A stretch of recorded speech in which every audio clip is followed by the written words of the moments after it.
और इनका कहना है सरकार कह रही है नोटिफिकेशन, सरकार का डिपार्टमेंट तो दोनों डिपार्टमेंट फैमिली वेलफेयर और हेल्थ दोनों ने निकाल दिया है। क्या ऐसी कोई योजना नहीं है, ऐसी कोई स्कीम नहीं है, ऐसी कोई अप्रूवल नहीं है, कोई नोटिफिकेशन नहीं है। और कहा उन्होंने कि अगर इस तरह से कोई करता है, भोली भाली जनता को कोई परेशान करता है, तो सीधा सीधा फ्रॉड का केस है। हमारा कहना ये है, आज दुख के साथ कह रही हूँ कि दिल्ली की मुख्यमंत्री एक महिला है।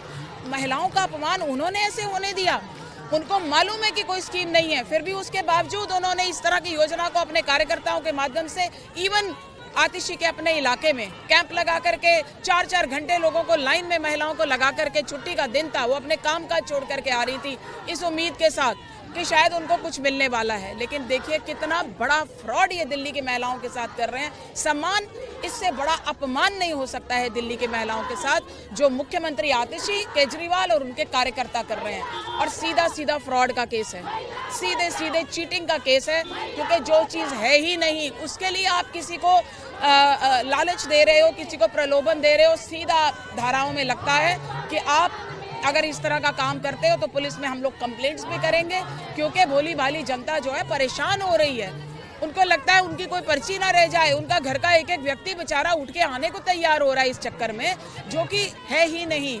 कोई स्कीम लाते, कोई योजना लाते, उनको कुछ देते, हमें खुशी होती, लेकिन बिना किसी स्कीम, बिना किसी योजना, बजट के अगर आप उनको लालच दे करके केवल उनसे आप उनका वोटर आईडी कार्ड और उनको साथ ही अपील कर रहे हो कि केजरीवाल को वोट देना तो तुम्हें इसके बाद ये मिलेगा, ये सीधा सीधा डबल फ्रॉड का केस है, क्योंकि आप वोट भी पैसे से मांग रहे हो।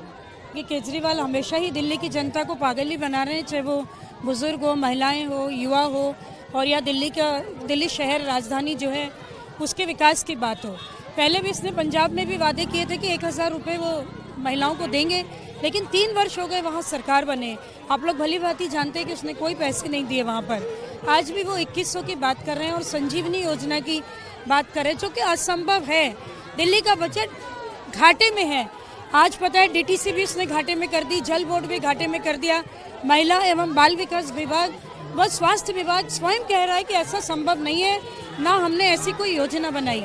ये केवल और केवल चुनाव जीतने की, वोट खरीदने की एक नीति, झूठी ऐसी बातें हैं, ऐसे वादे हैं केजरीवाल के जिसमें उसे महारत हासिल है।